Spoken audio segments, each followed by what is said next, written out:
Hello, good morning friend. आप सभी लोगों का विक्रम सिकंदर चैनल में स्वागत है और उम्मीद है आप सभी लोग बढ़िया होंगे और आप सभी लोगों का पढ़ाई भी बहुत बढ़िया तरीके से चल रहा होगा क्योंकि ठंड भी साथ-साथ आप लोग को बढ़ ही गई है। लेकिन एग्ज़ाम को देखना है पहले और एग्ज़ाम के लिए हम लोग को पढ़ना ही पड़ेगा।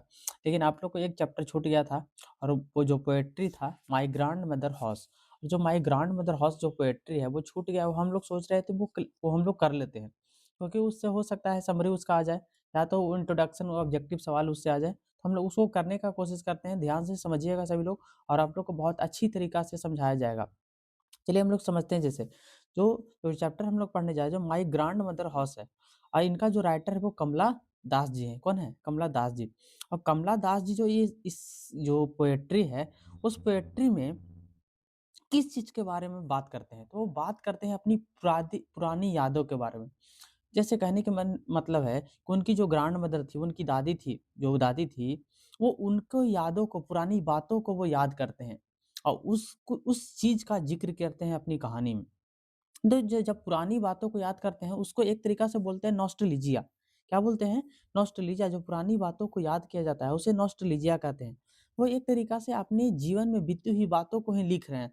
तो इस तरीक़ा से उनका ऑटोबायोग्राफिकल पोएम है, जो पोएम लिखा गया है, एक तरीक़ा से वो अपने बारे में लिखे हैं, अपने स्वयं के बारे में जो जीवन में उनको बीता था, वही चीज़ को लिखे हैं। तो ऑटो मतलब होता है स्वयं, सेल्फ के बारे में जो लिखते हैं, ऑटोबायोग्राफिकल कहते हैं। देखो अब एक समझने वाली बात और है कि publish in her collection summer in Kolkata, उनका जो पब्लिश हुआ था, ये जो कलेक्शन था इनका पोएम का, वो समर इन कोलकाता में पोएम जो हुआ था, पब्लिश हुआ था। कहाँ पब्लिश हुआ था? कलकत्ता में हुआ था और गर्मी का समर का समय था, उस समय पब्लिश हुआ था। अब देखो इनके बारे में जानने से पहले सबसे पहले इनका जन्म, ये सब वगैरह जानेंगे। तो सबसे पहले इनके जन्म के बारे में जानते हैं। तो इनका जो जन्म हुआ था, वो 31 मार्च 1934 को हुआ था। कब हुआ था? 31 मार्च 1934 को उनका जन्म हुआ था। आगे उनकी मृत्यु हुई थी 31 मई 2009 को। उनकी मृत्यु हुई थी 31 मई 2009 को। आगे हम लोग पढ़ते हैं, कह रहे हैं an Indian confessional poet in English and Malayalam literature. वो ज़्यादातर जो पोएम अपना लिखना शुरू किए थे, वो लिखते थे, वो इंग्लिश में लिखते थे और मलयालम में लिखते थे। वो लिटरेचर थे, तो इंग्लिश जो एक लिटरेचर है, तो वो इंग्लिश में और किसमें लिखते थे? इंग्लिश में लिखते थे और मलयालम, ये दोनों लिटरेचर में वो लिखते थे। आगे ध्यान दीजिएगा। कहते हैं कि and her autobiography publish in 1976, उनका जो ऑटोबायोग्राफी था वो पब्लिश हुआ था। कब पब्लिश हुआ था? 1976 में। 1976 में उनका जो पहली बार ऑटोबायोग्राफी पब्लिश हुआ, वो 1976 में पब्लिश हुआ।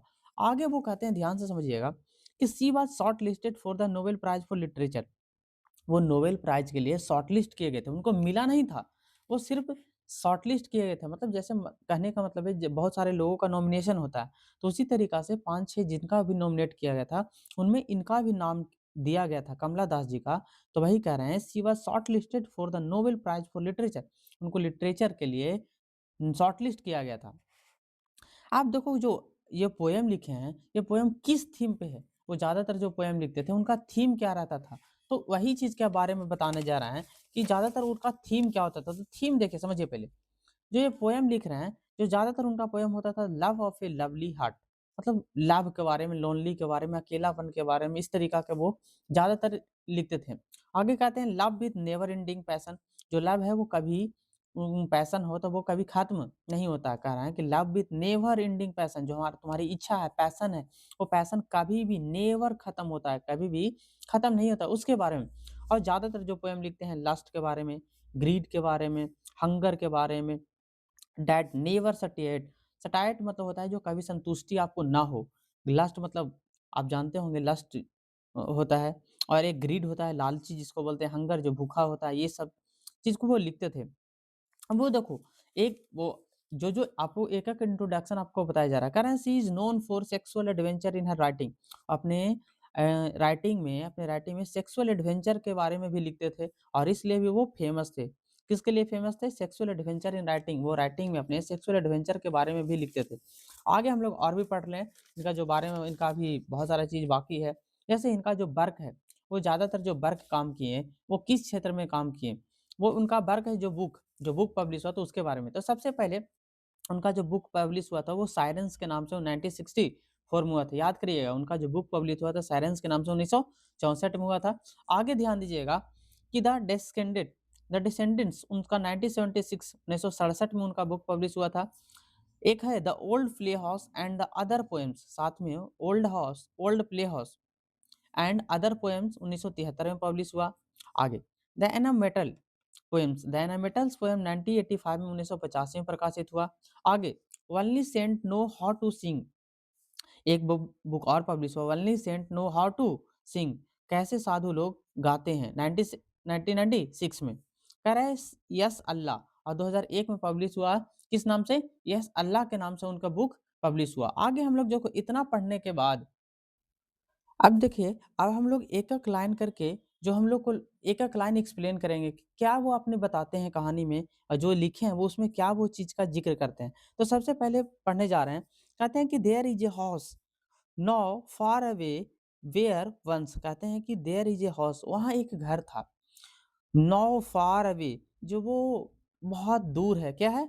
बहुत फार अवे, बहुत दूर है।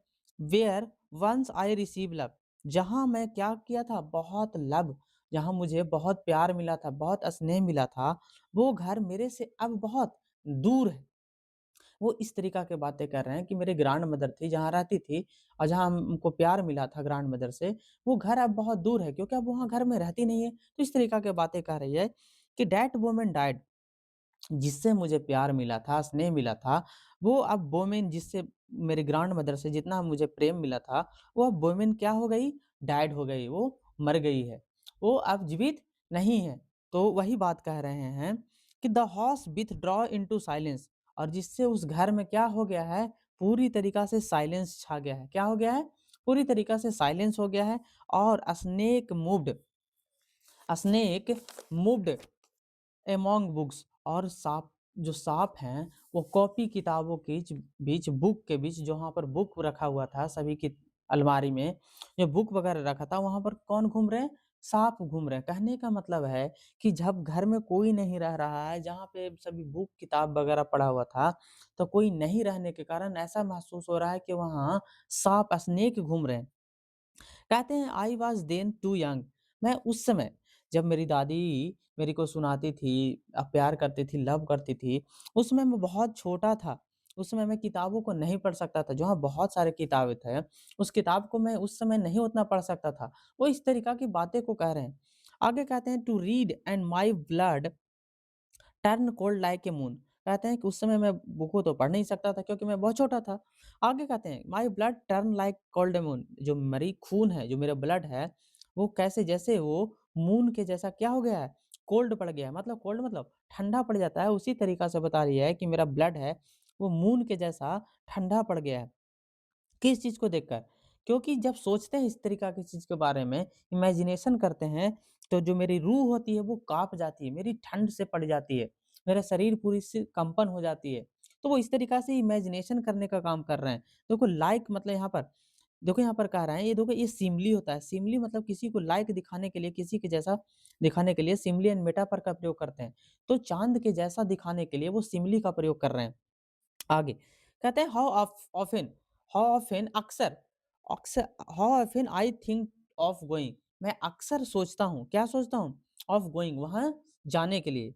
कहते हैं देयर, कहाँ? वहीं। कहते हैं फिर to peer through blinds I of my window and just listen to the frozen air. और क्या कहते हैं कि वो जो विंडो है, जो विंडो पर पूरी तरीक़ा से धूमिल हो गया है, पूरी तरीक़ा से डस्ट भरा हुआ है, उससे हम क्या करना चाहते हैं? ऑब्ज़र्व करना चाहते हैं, झाँकना चाहते हैं। पीयर मतलब होता है ऑब्ज़र्व करना, झाँकना। वो अपने घर के अंदर जो भी चीज़ें हैं, डार्कनेस है, वो पूरी तरीक़ा से उस घर में, उस खिड़की से वो झाँकना चाहते हैं अपने घर के अंदर, दादी माँ के घर घर के अंदर, सॉरी।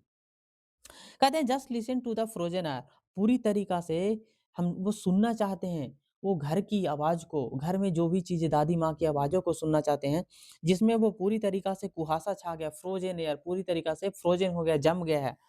आगे कहते हैं और इन्हें ब्लाइंड डिस्पेयर, अब पूरी तरीक़ा से ब्लाइंड डिस्पेयर, देखो डिस्पेयर यहाँ पर ब्लाइंड डिस्पेयर कहने का मतलब है वो उनका स्ट्रॉन्ग फीलिंग है। जो कमला दास जी हैं, उनका अंदर से फीलिंग है कि अंदर अब क्या हुआ है, अब बहुत, तो हमको क्या मिलेगा, उसमें कुछ मिलेगा नहीं, वो निराशा ही हाथ मेरे को लगने वाली है। लेकिन वो एक उनका एक स्ट्रॉन्ग फीलिंग है उस घर से, स्ट्रॉन्ग बंधन है।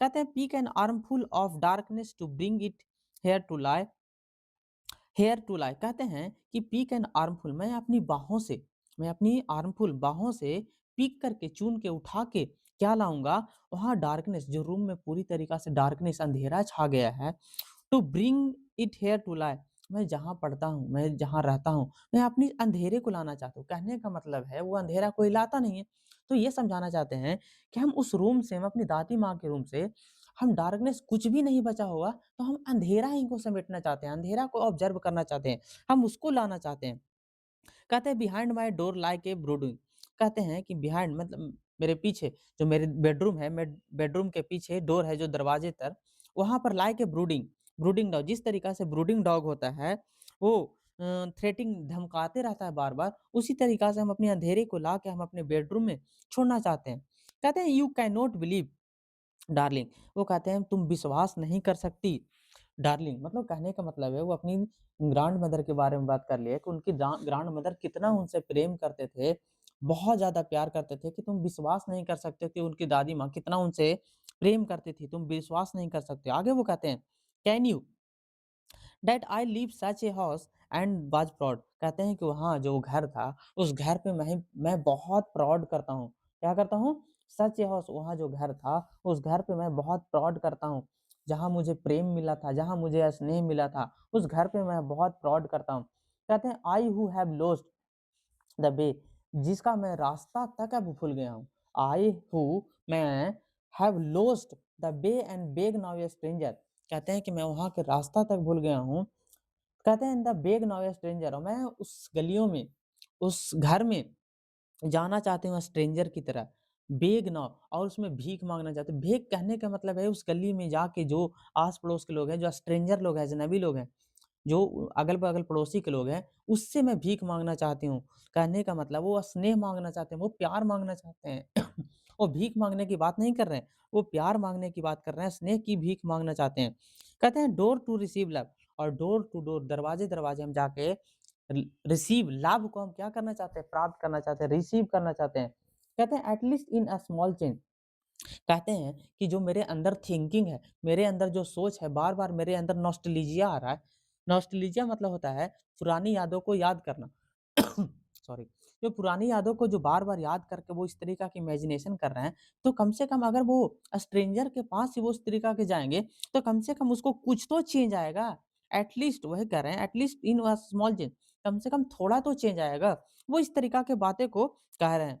तो देखो ये कहानी का सार यही है कि एक सार है कि एक दादी माँ के पास वो अपनी जाती है और वो बचपना को जो बीता वहाँ, उस बचपना को याद करती हुई महसूस करती है क्योंकि उसकी अब दादी चली गई है। तो वो दादी को याद करते हुए उस चीज़ को इमेजिनेशन करती है कि मेरी काश दादी रहती तो मैं वहाँ जाता और जो मेरे प्यार मिला था वो हम प्यार को फिर से इमेजिनेशन करना चाहती हूँ।